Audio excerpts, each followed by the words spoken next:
Hi, everyone. My name is Bahar Moussavi, and I am the co-founder and president of the C.O.D.E Initiative Foundation, a nonprofit in British Columbia, Canada. We work with neurodivergent youth and other underrepresented youth to teach them science, technology, engineering, arts, and math in a way that is inclusive, strength-based, and tailors to their needs and strengths.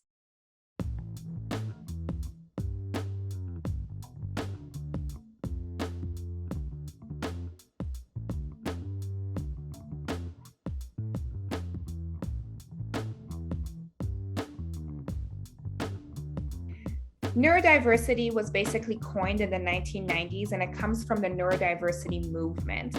And it says that neurological variations in a society are normal and should be celebrated. Now, neurological differences can come in a variety of ways, some of which can be, in the form of autism, ADHD, dyslexia, generalized anxiety disorder, OCD, and so on and so forth.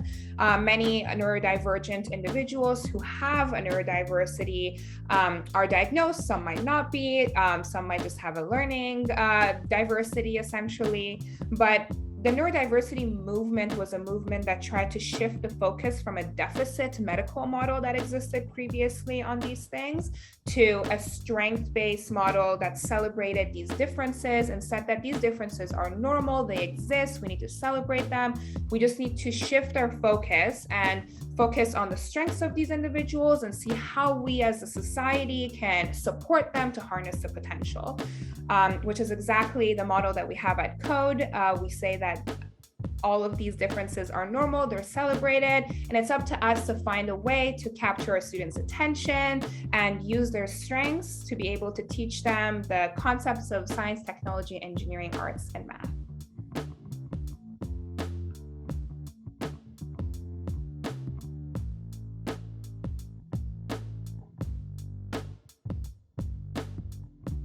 Yeah, really good question.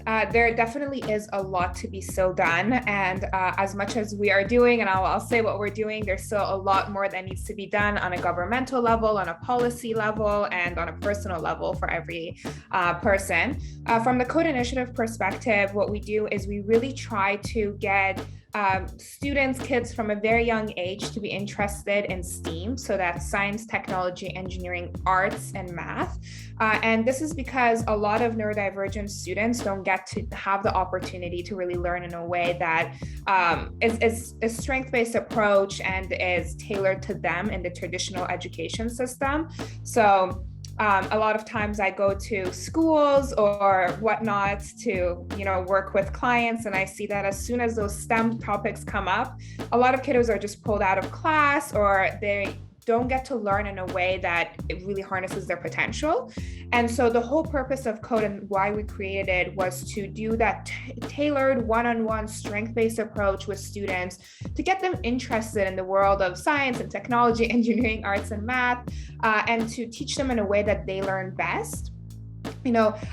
Teachers do the best that they can within the framework that they are given in the education system, but a lot needs to change from like the policy standpoint, funding standpoint, and everyday life for these students to be able to have access to these opportunities. So we're doing what we can, but there still needs to be a lot done in order for those equal opportunities to be given to our students.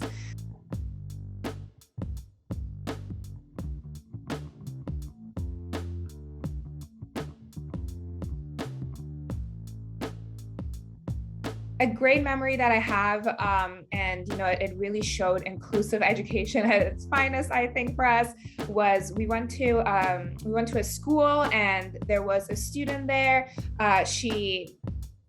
When the class started, the teachers were like, well, maybe she won't be able to do the coding part because she didn't have the gross motor skills necessary to operate the trackpad, or she might not understand the steps to it.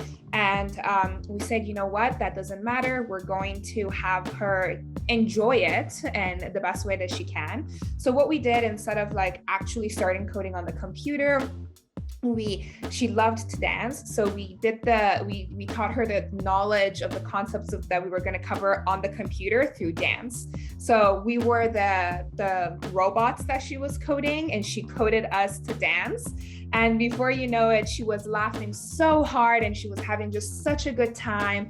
And by the end of it, we were asking her, okay, like what is an if statement? What is a for loop? Like these concepts that you learn in actual programming languages. And she absolutely knew how to execute and like tell us what it was based on dance. So it really showed us that it's not one way of learning. It's not just sitting behind a computer and learning how to type in a text-based way, programming kind of thing. You can really learn in whatever way that caters to you. And that showed us the power of strength-based approach and finding what our students are interested in and using that in order to be able to capture their attention and their love for coding.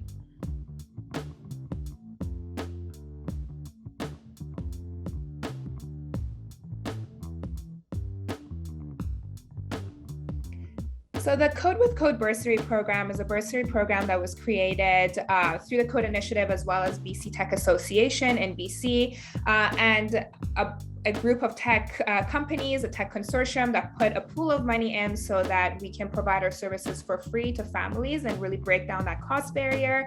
The list of companies that put in this funding together can be found on our website, as well as the form that folks can apply with.